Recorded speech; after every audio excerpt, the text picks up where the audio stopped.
It's about that time. City Views, City Views. What's happening in your city? City Views, City Views. City Views, City Views. You got love for your city? City Views, City Views.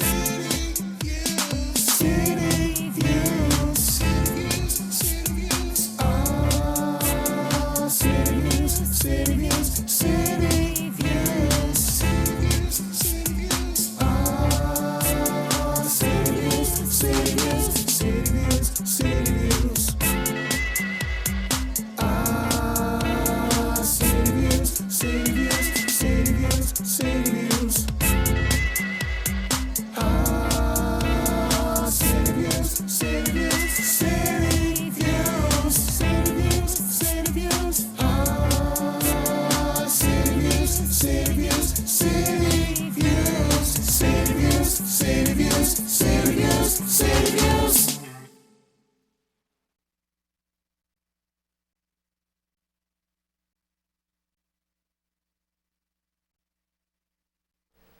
Welcome, ladies and gentlemen, to another episode of City Views in the house, right here, coming at you at your local cable access, Altice Channel 5. My name is Jacques Williams, your most honored host for this ride into the events, people, places, and things that are happening in Torrington and the surrounding areas. Helping me in that journey, ladies and gentlemen, are my two most capable co-hosts, the one and only Mr. Wilbert Bowles, also known as Weebo, I'm here.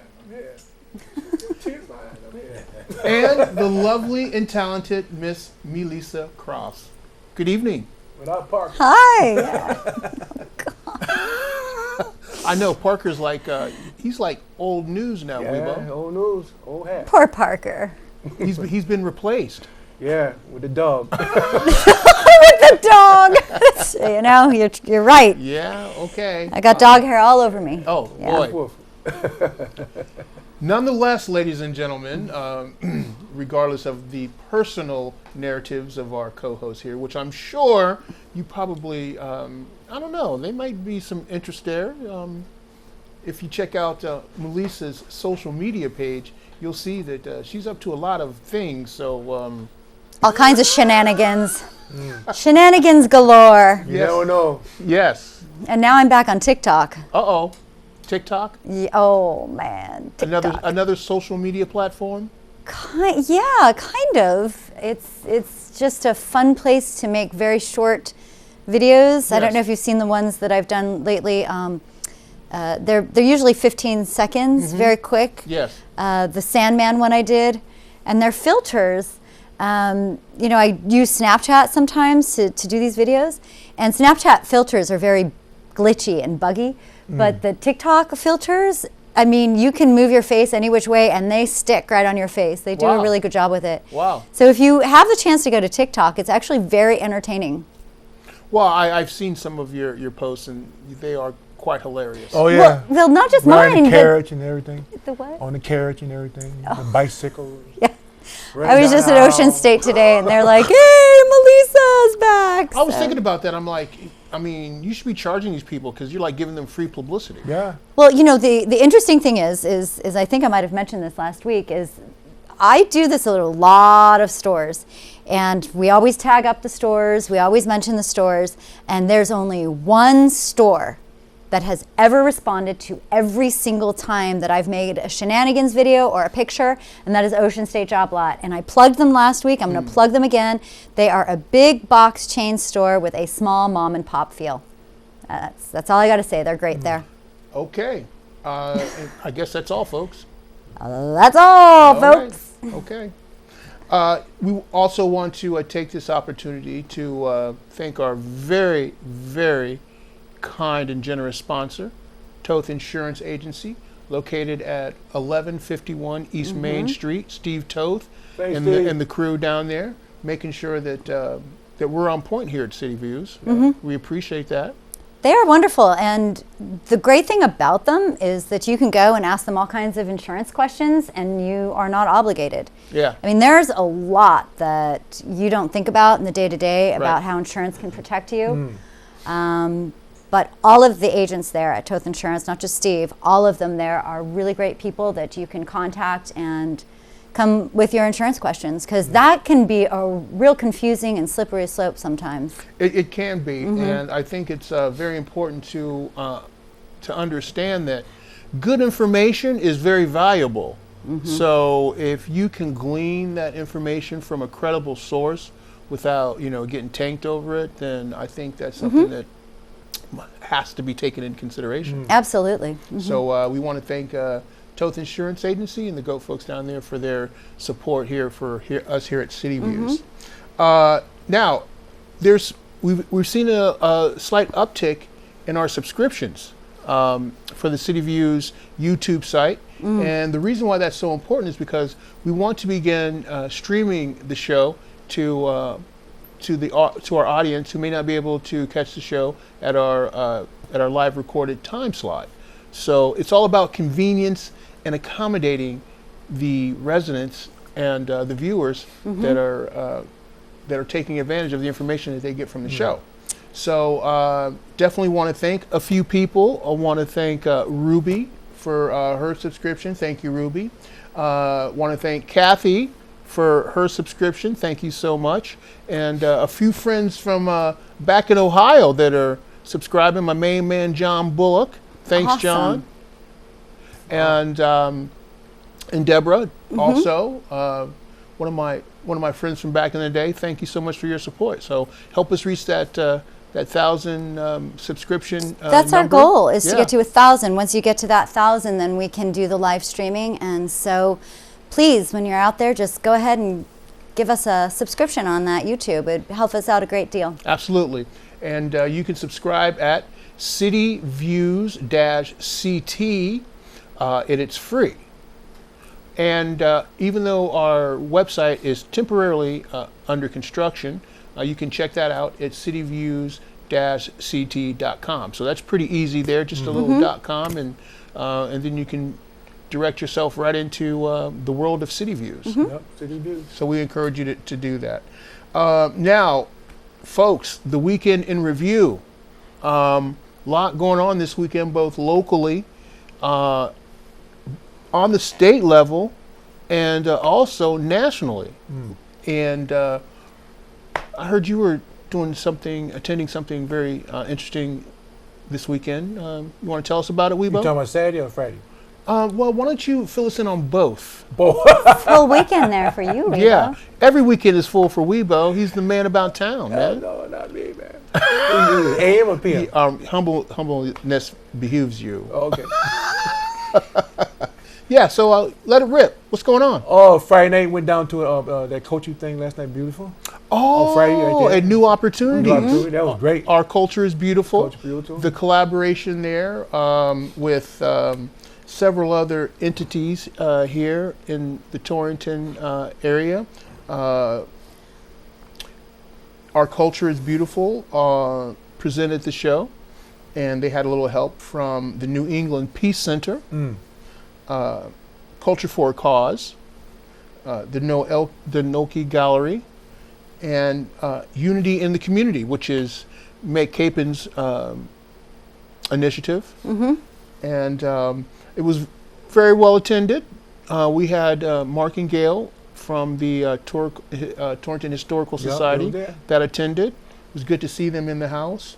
And Maria Gonzalez, who is one of the executives at New Opportunities, made sure that we were welcomed in their nice facility. So it was a great program Friday. Yep. Yeah. Dan was there doing his thing. I was getting ready to give a shout out to our man Dan, both Daniel Yannick and Dan Morrison, who were on the videotaping for the program for everyone. So we definitely want to thank them for that. Also, Angaza Mwando in the African Drumming Corps. Yeah, it was good. Did a performance. Wes doing his thing. Wes, helping them out there. That must have been incredible. It was fun. An African drumming session? Yes. Yeah. Yeah. It was nice. And also a vignette by Effie Johnson. Yeah, was, she done a great job with that one. She did a reenactment of Rosa Parks.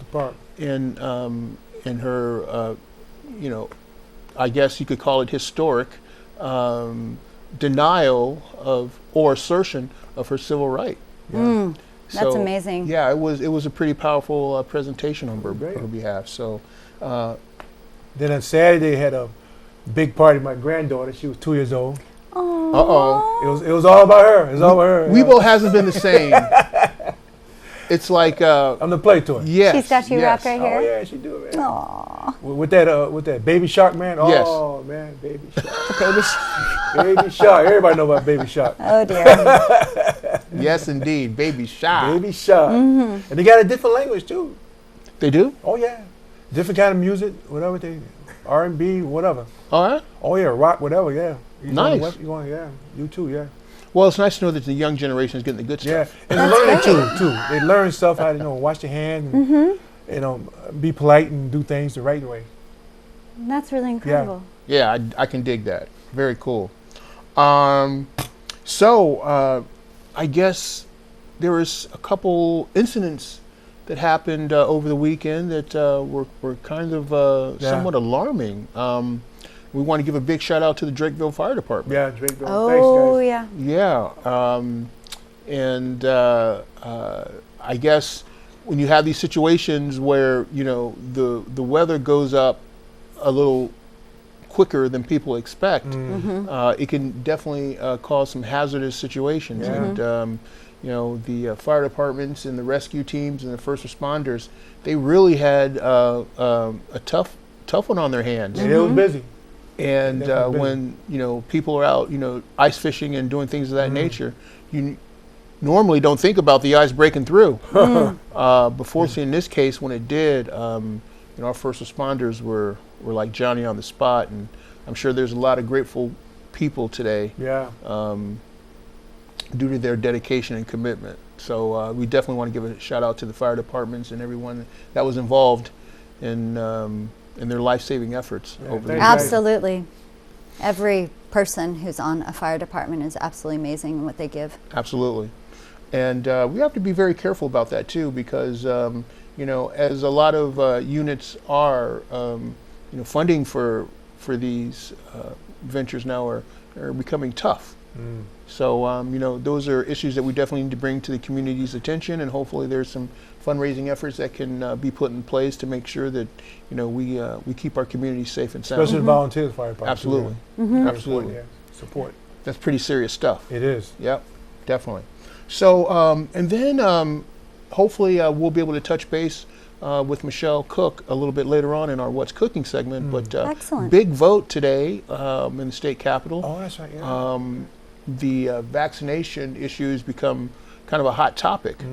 Yeah. And I've been reading up and getting information on that, and seeing how we can best raise awareness on the issue so that people can educate their children, and government can take a bigger ear to the people's concerns. So hopefully we'll be talking about that a little bit later on the show with Michelle in our What's Cooking segment. Looking forward to that. And then, although it wasn't the weekend, Monday, the memorial for Kobe Bryant, Weebo, did you have a chance to check that out? No, not really, because I was just doing stuff and peeking at it, doing, it was powerful. Wow. And I think sometimes it's kind of hard to really put it all in perspective. Yeah. But if you want to glean anything from these tragic situations that happen, you have to look at the legacy that the person left behind, and that is the essence of value-filled life. When you see the reverberations of the impact on their life on people that didn't even know him. Yeah. But somehow he managed to have an influence one way or another in their life, and I think that's what he advocated for. I think that's what we all should advocate for. Yeah, positive instead of negative. Exactly. There's so much negative. It's really sad. It is, and life is too short is. to get caught up in the pettiness sometimes that we surround ourselves with. And when you're talking about your loved ones and your family and your community, there's very little time. And we should all try to do our best to make sure that Love. exactly. We need love. That's what it. People say, love schmuv, yeah, right. love stinks. Who says that? Well, the late great Jay Giles did. Yeah. But I love love. of course we do, and that is the one element that we all have in common. So it was something that touched my heart very deeply, especially in terms of how you think of someone like that over their development. Because my impressions of Kobe was that this guy could be the next United States ambassador. Spoke 3 different languages. Yeah, he did. Had a basketball organization that he was starting in China. Had one in Italy. Yeah. So the guy was just phenomenal in more ways than one. And I think the one of the biggest components you can take from his life was after he had, the unfortunate situation in Colorado where, unfortunately he got in a situation with a young lady, and there was some charges that were filed against him and whatnot. But I think it was poignant that from that point on, he took responsibility for it, and you could see that he started to dedicate himself and turn his life around. And it's like my dad used to tell me, it's okay to make mistakes. It's not okay not to learn from it.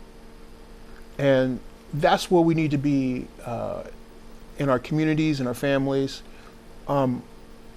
We have to have an open mind and an open approach to life in order to get the essence of what it is. You don't want to cut yourself off from the great lessons that you can learn out there. That's one thing, they say open mind. And a lot of people don't want to have open mind. They want to keep it closed and stay a little. Well, that's unfortunate, but we will, and Melissa, you too. When you're into the music like we are, it's hard to keep it a closed mind. So, if you have a closed mind tonight, I want to encourage you to listen to some music. That'll help you. Okay. Well, speaking of music, I have a very interesting story to tell. We used to have season tickets to the Philadelphia Opera House, and this is going back early aughts.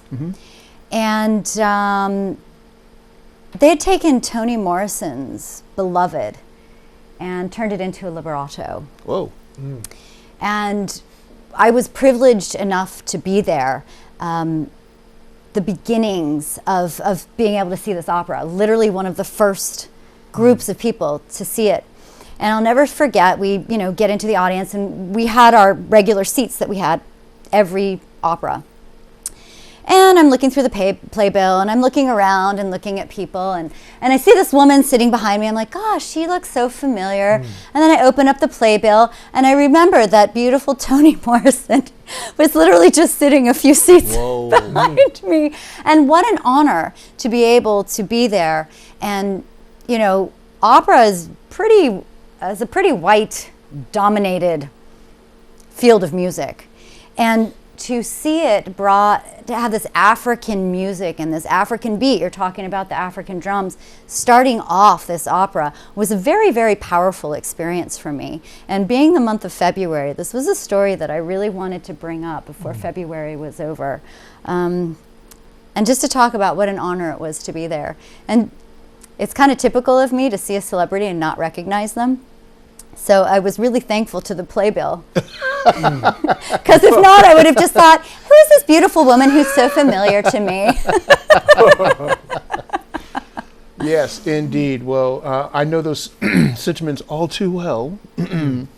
But I think in lieu of the closing of Black History Month, that we definitely take this opportunity to thank the guests that we've had on the show this month that have helped shed some light on some of those issues that have been pertinent to not just the Black community, but our community as a whole, because Black history is American history, and the more that we learn about the challenges and plights of generations before us, the more we can build bridges going forward in the future, and make sure that we're being inclusive in our processes so that we get the best possible public outcomes. And to pave the way for enlightenment. Absolutely.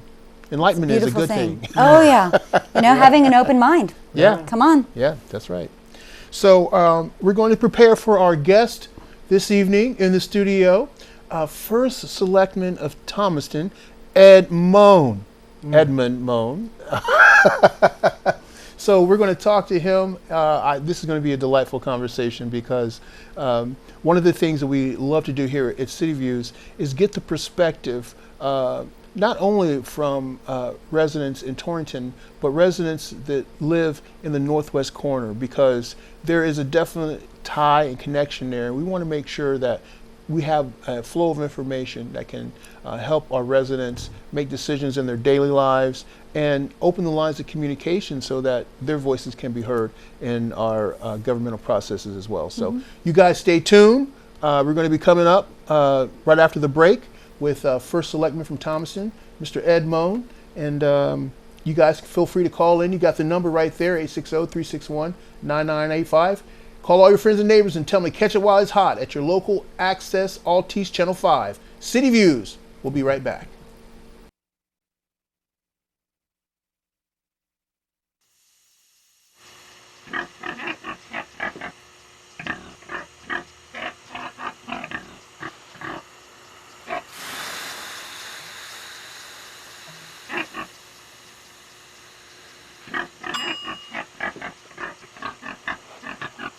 Cook foods to the right temperature using a food thermometer. 3,000 Americans will die from food poisoning this year. Keep your family safer. Check your steps at foodsafety.gov.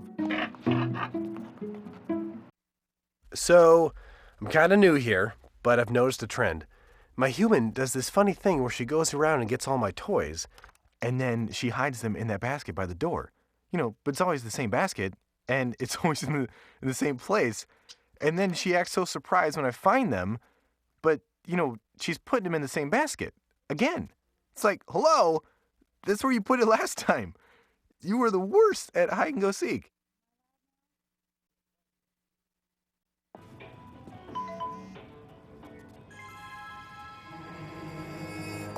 Hey!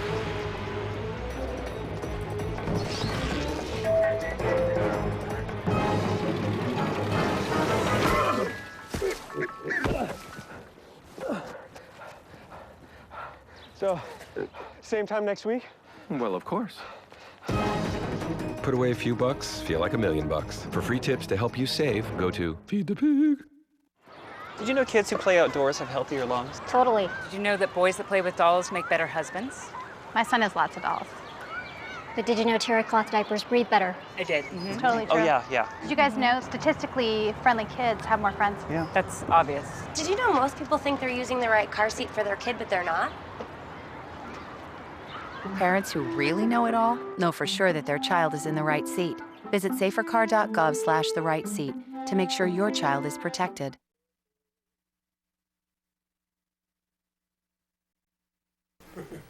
Good evening. And as always, thank you, Doug, for your marvelous production and direction. Can we give a big shout out to Doug? Doug! Yeah, baby. Green Bay Packers fan. He's like, man, I never get enough recognition around here, Yeah, but he is in the behind-the-scenes videos. So if you're on Facebook or Instagram, you see him a lot. Well, we couldn't do it without him, so we want to make sure that we let him know how much we appreciate him. And as we promised, we have Mr. Ed Mone with us this evening, First Selectman from Thomaston. Thank you for coming to the show. Thank you for inviting me. It's been a pleasure. It's already a pleasure to be here. How's that? Well, you guys are entertaining as heck.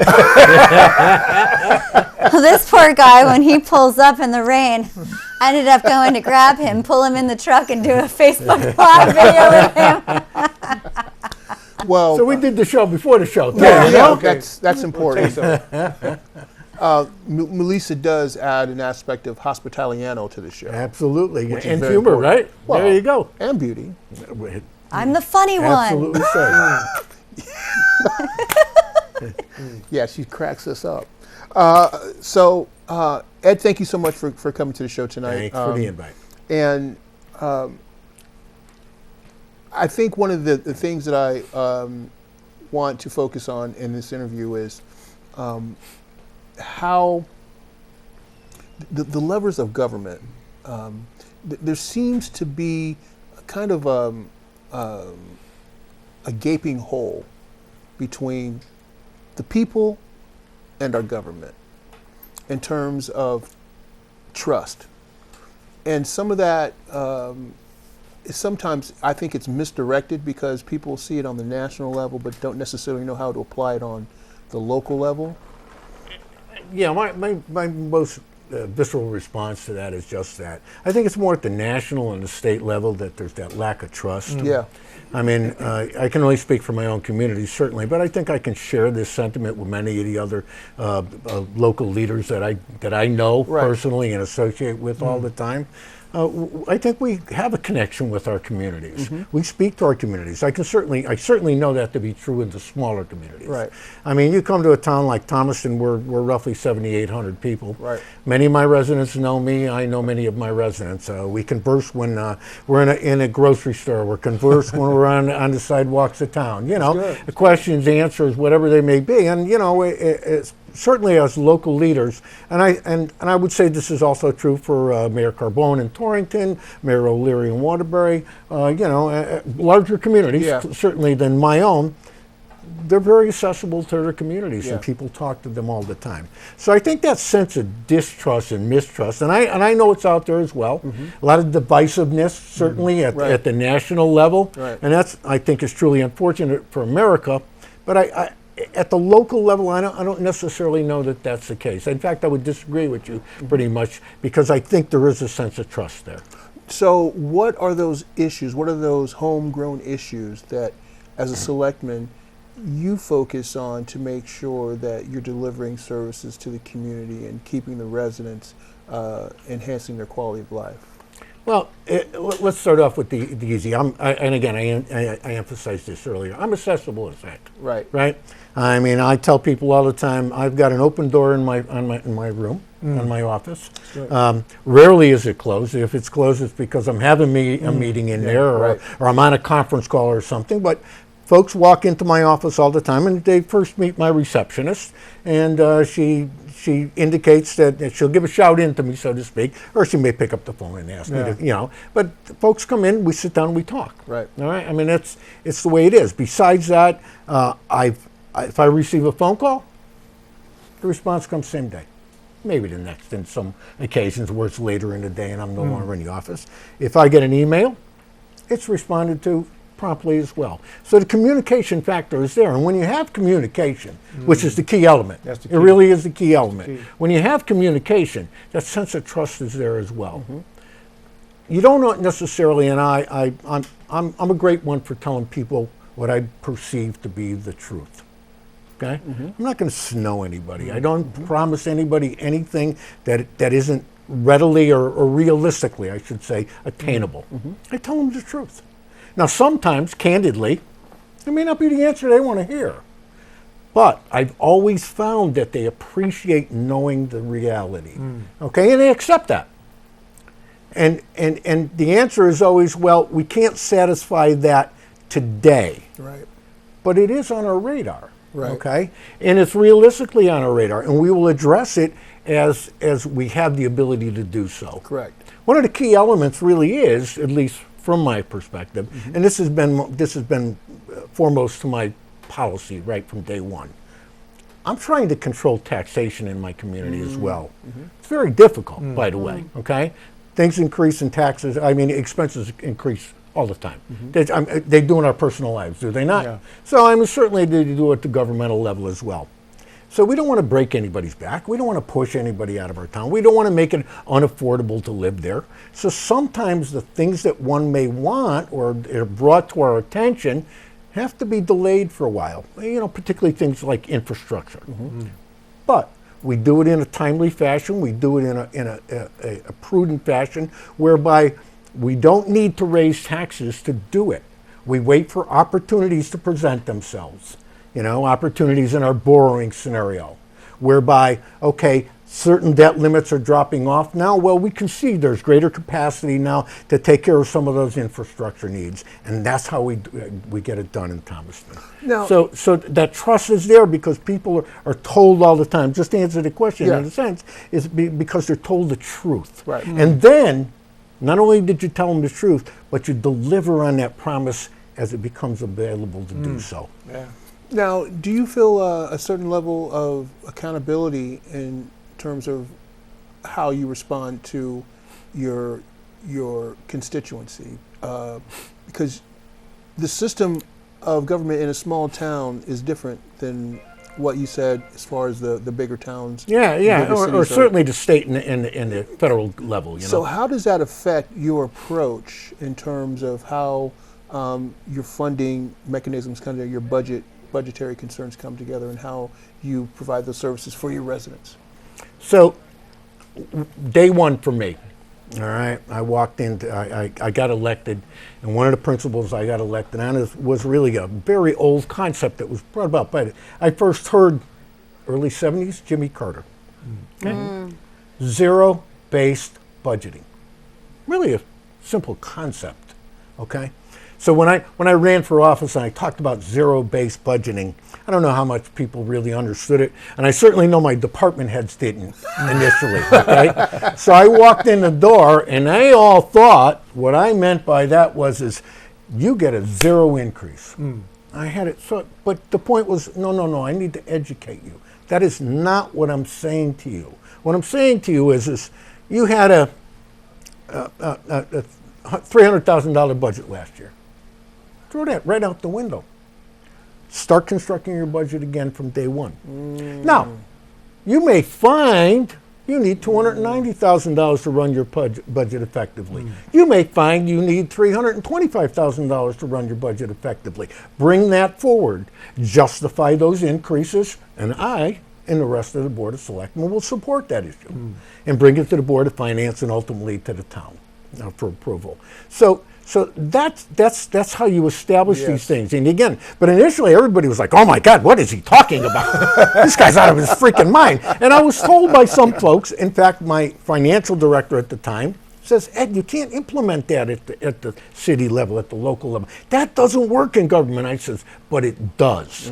It does. You just have to get everybody on board. Candidly, my department heads fully understand what I expect. They bring forth very responsible budgets. I do look at them line by line, every department budget line by line.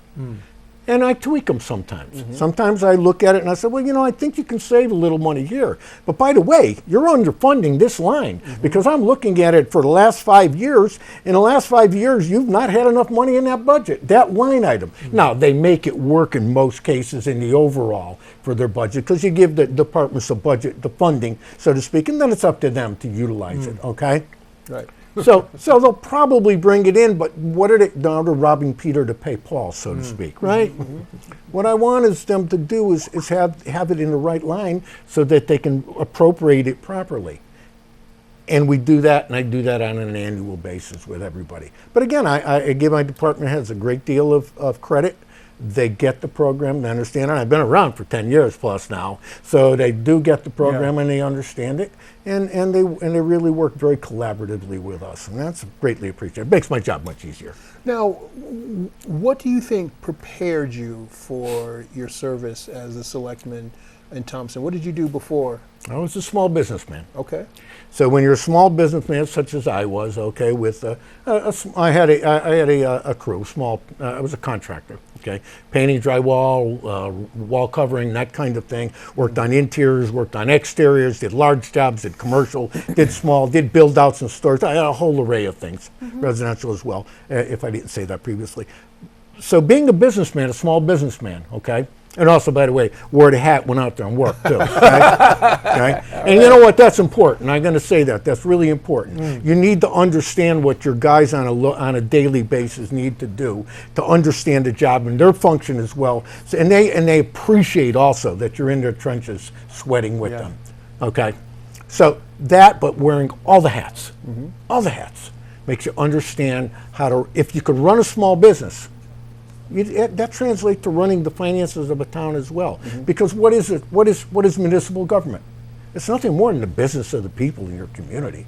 It's really what it is. You're providing those services that are needed and required, as well as the infrastructure improvements that go along with it, and you need to do it in a financially prudent manner, like you would in business. At the executive level.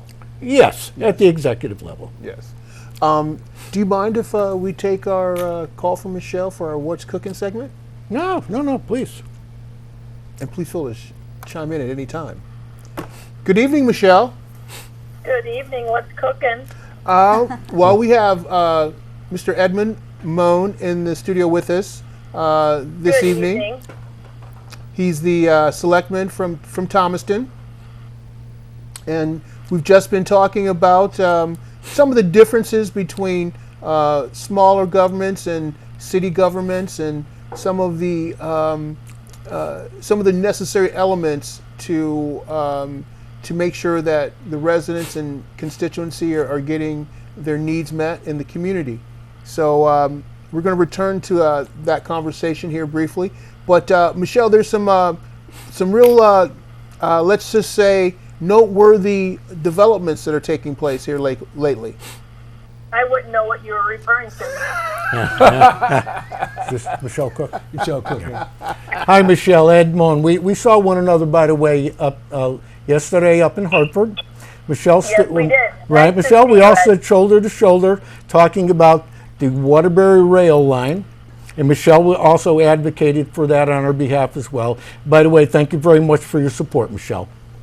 No, absolutely. You know, this is something that I've been working on, probably not as publicly as I might needed to have been for the last 12 years. And, you know, it's so vitally important that we recognize that as we're trying to figure out how to improve, maintain, and build our infrastructure, I don't think that we can do that effectively without talking about improving and expanding our rail. And as you heard me yesterday, and as those who might not have, it doesn't just stop in Waterbury for me. This has to come all the way up towards Torrington. You know, we are a forgotten corner sometimes up here, and truly need to be able to feel connected to the rest of the state. I couldn't concur with you more on that, Michelle. And it was I made the call to Mayor Carbone to make certain that she was aware of what was going to go down at the Transportation Committee and the efforts of the Naugatuck Valley Railroad, or I should say the Waterbury Branch Line Committee, of which I'm a member of, and wanted to make sure that Mayor Carbone was well aware of it, because I know how important it is to the northwest corner in general. And in fact, when you were talking yesterday before the Transportation Committee, that was one of the things you referenced that I thought was dead on, and that is that not only will it bring life to Waterbury, certainly in those communities south, but it'll also be the initial step and the initial necessary step that'll help to bring economic development and activity to the entire northwest corner. And we have been the forgotten corner. Absolutely. I mean, you know, for me, it was like, we know that we have thousands of manufacturing jobs specifically that go unfilled every year because there's no way for people to get back and forth to those jobs. And with the lack of public transportation, you know, that truly hinders not only those manufacturing jobs, but any job that may or may not need to be, you know, be full-time, part-time, or the like.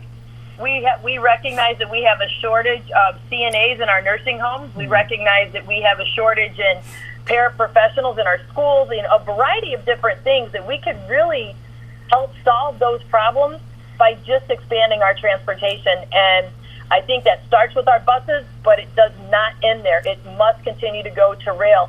And it also takes the burden off of our roads, given the fact that we could ship things by rail and take all of that excess weight that's really breaking down our infrastructure and put it on a rail where it's meant to transport things at a high and heavy rate. Absolutely right, and it plays into the environmental concerns that we also have here by getting more trucks off the roadways, and as rail is less polluting and more effective in that regard and more efficient. The other aspect of it is even just more immediately, or beyond that I should say, is the fact that if transportation-oriented development is a major catchphrase that we all talk about and we all hear about all the time, and I even have a site in my community that if I had the rail in Thomaston, that brownfield site that has existed for many, many years would get gobbled up in a heartbeat, and we would have a development there that would enhance our grand list. Right. So that's where I'm going with that too, Michelle. It would enhance our grand list because now the northwest corner of Torrington, Thomaston, and the whole Naugatuck Valley for that matter would be more easily accessible. It would generate more activity in the real estate area because people would begin to move up from the Gold Coast, from Fairfield County, and from in that area where it's expensive, more expensive to live. We are still a tremendous bargain up our way. We really are in terms of real estate values and the homes that could be purchased here. And I think that kind of transportation that could connect that group of people to their jobs, down the belt, the good jobs, the good financial jobs, the well-paying jobs down in Fairfield County and New York and so on would greatly enhance our abilities to provide the services because it would enhance our grand list and not have to impact our taxpayers in a major way. Well, and I think that you speak to that affects all towns that have property up and down the rail. Agreed. As there's a folder on my desk that has, the property owners, and I'm sure a couple might have changed between then and now, but have the property owners on both sides of the rail, from one line of Torrington to the other line of Torrington. And then, we move a little bit further, and we know that we might not be able to go to Winstead because I think that they tore some of that track up. They did, unfortunately. Right? But we can clearly go from Torrington down and have the ability to connect to the line, and then that way we don't have people as well having to drive 45 minutes to an hour to get to a train station, especially for those people that work in Fairfield County. Absolutely. This definitely would connect, and we know that this is a few years off as far as our neck of the woods, but at least give us the opportunity to drive to Waterbury and hop on a line that connects to more than one or two stops. Agreed, or even get on a bus, Michelle, that gets us down to Waterbury, to get onto that train, to get further down the line with some reliable bus service the rest of the way. You're right, and you know this better than I because you work in that state environment. The funds are tied up there, and we need to take this in incremental steps. Right, I mean, we're not fixing this overnight, and of course not. We know that there is a need. We know that there is a desire, and we just have to continue to do what we do. And I think that this is the first time in the 12 years that I've been in office that you've seen such a powerful collective group stand together and say, we're not going to take no. It was impressive, I think, and I heard from the Charity Transportation Committee, he found it very impressive too.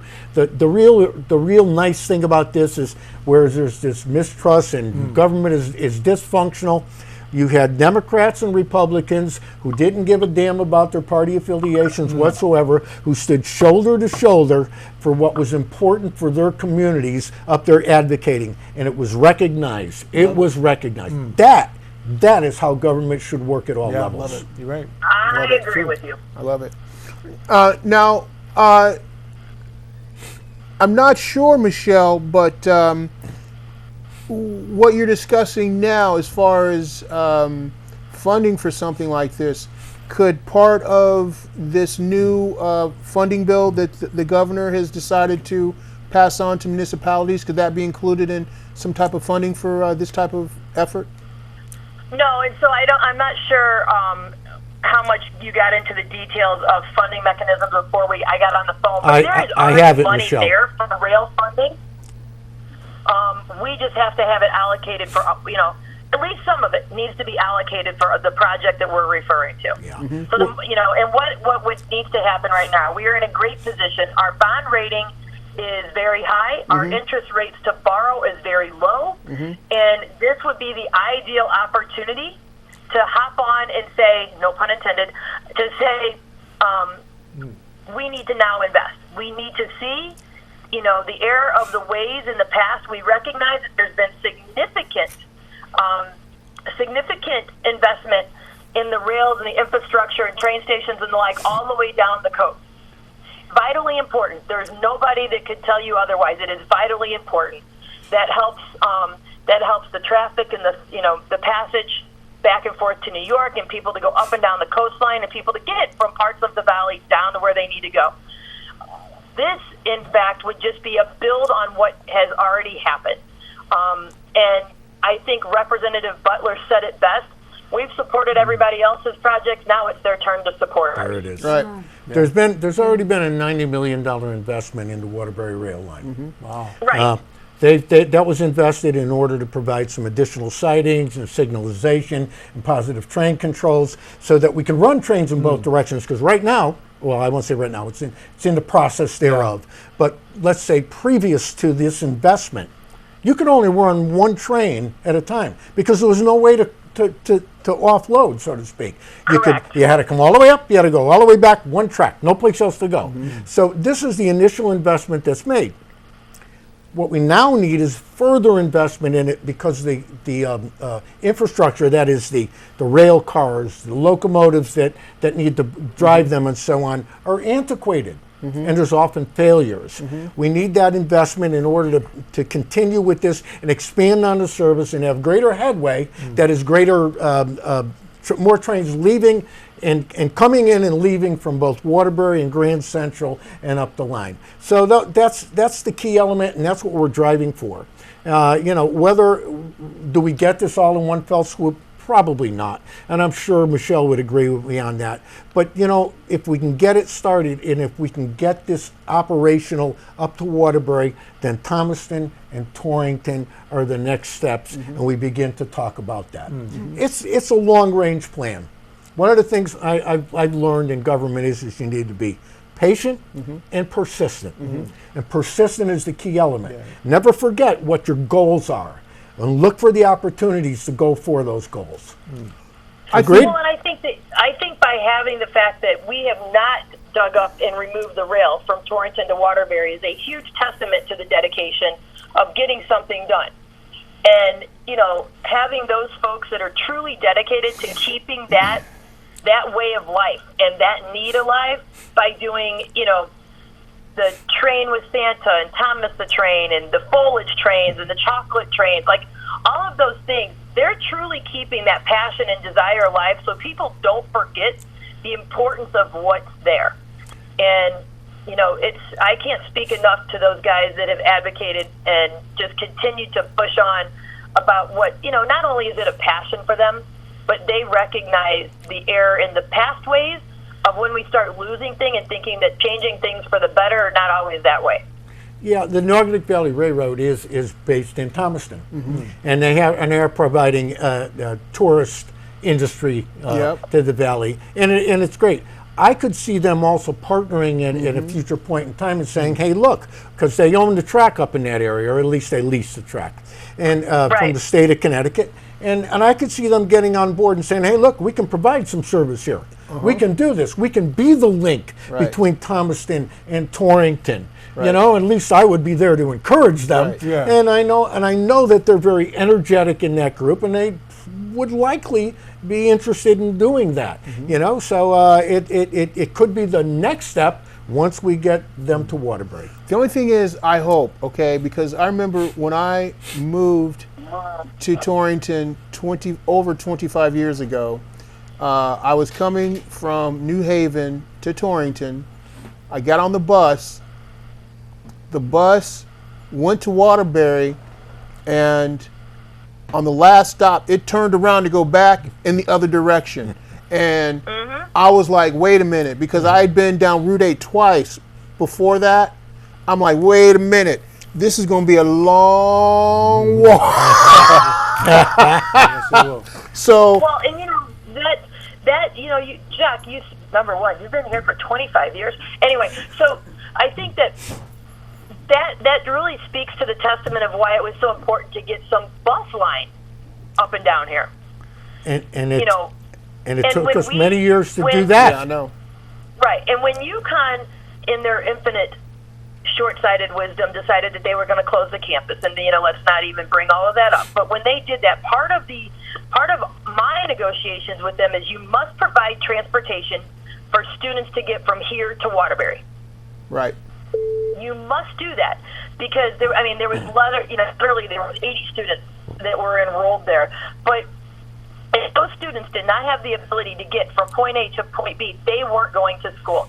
And right now, we have one of the premier, if not the most premier community colleges in our state in Winstead. And how incredible would that opportunity be to be able to have the rail roll up this way and then have a bus there and take some kids from the bus station to the school? I mean, what an incredible opportunity. You've got, that's what we're talking about. Those are the things that we really, truly need to figure out how to put on the forefront of the conversations and recognize that when we're done with phase 1 or phase 2 or whatever phase we're calling it, we need to be a part of the next phase. Well, I'm keeping my fingers crossed because I was told some information, and I can't.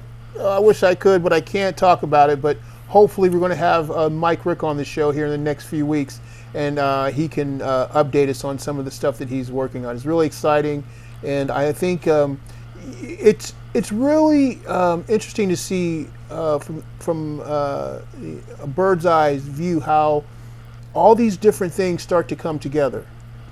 And and something that you think might be a long, laborious process, once you see how these other components come into play, you can actually start to see the viability of them. So I was able to speak earlier yesterday at our Leeds meeting at the chamber, and one of the things that I noticed was that there are businesses that right now are considering coming to Torrington. The reason being is because they sense something happening on the grassroots level. And if we can continue to build that momentum and target those specific issues that are going to impact the community in a positive manner, then obviously I think we're on the right track. And I agree with you, and that's a no pun intended too. Sure. Well, Michelle, stealing your lines. Next week, I do want to talk a little bit about the committee vote that you took today in regards to the religious exemption for vaccinations. I know that's a hot topic, and I think it's worth giving a little time to hopefully get some feedback from our viewers about that topic. Well, I think, and I just want to briefly touch on that for a really quick second, and because we do have the opportunity to discuss just 1 minute of this. I know there are people that are angry about the fact that there's a bill that passed out of committee. I know there is a population of folks that are freaking out that they believe that their child will not be able to go to school next year. And the amendment that we put in did pass out of the committee that stated that anybody that was in school would be able to remain in school. So nobody's being removed or kicked out of their school. And so I want people to know that we heard you. I also want people to know that this is still a process, that this was simply a committee vote with work to still be done before it sees the floor of the House. But as we're having a conversation about something as sensitive to all parties on both sides, we have to remember that it is not just about the view that you have or I have or somebody else has. It's about everybody's views. And we have to ensure, as an elected official, we do our very, very best to protect all of the parties that we possibly can. And that will mean that there are going to be people that are not happy on either side. However that plays out, somebody is not happy.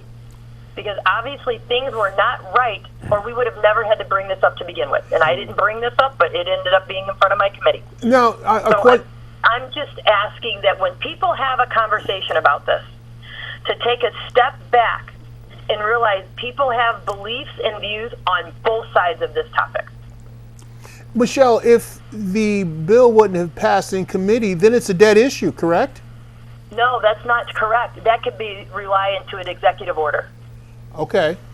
Because what ends up happening... But what you don't want an executive order on this, I would imagine. Exactly. You want us to lead this. You want us to try to direct this conversation in a way where we have some control. Right. If this bill died yesterday, there is nothing stopping an executive order. There is nothing saying that when the Department of Public Health Commissioner feels that there is an emergency, that she at this point is a she, could deem this something that we must do. Right. There is the protections in place in the Connecticut statutes or constitutions that if there is a health risk, and I understand that people are believe that there is no risk right now.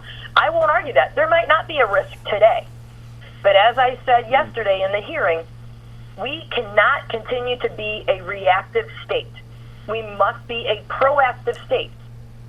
We cannot find ourselves to look like China, Italy, and the other things. And quite frankly, the CDC just made a ruling today that says we must prepare for this coronavirus because we don't know where it's going, and it is moving at a rapid rate.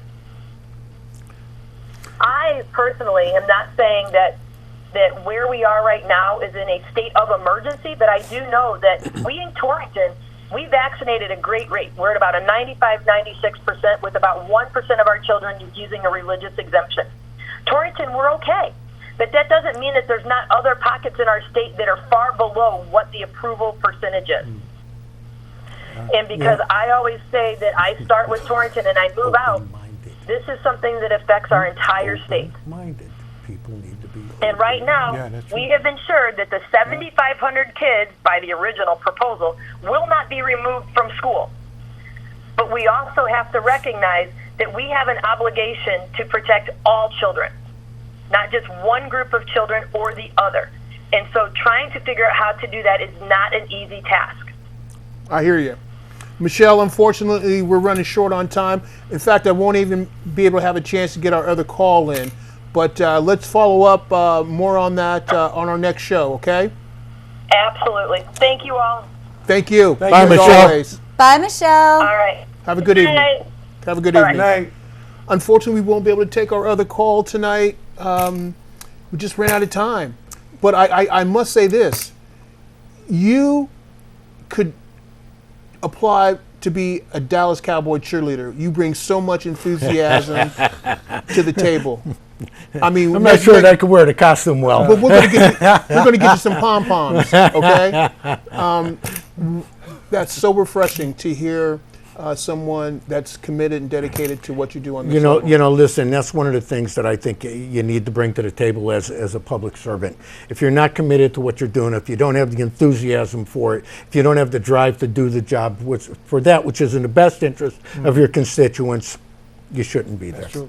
I'm with you all the way on that. So I'm not sure. We might have some scheduling issues coming up in the next couple of weeks, but you can check us out at City Views-CT on our YouTube site, or we should have the website back up and running in the next day or two, and that's cityviews-ct.com. In the meantime, on behalf of our guests this evening, my co-hosts, Weibo and Melissa, we want to wish you a great night, and we'll see you back next week or the following week right here on City Views. Happening in your city. City Views, City Views. City Views, City Views. You got love for your city? City Views, City Views.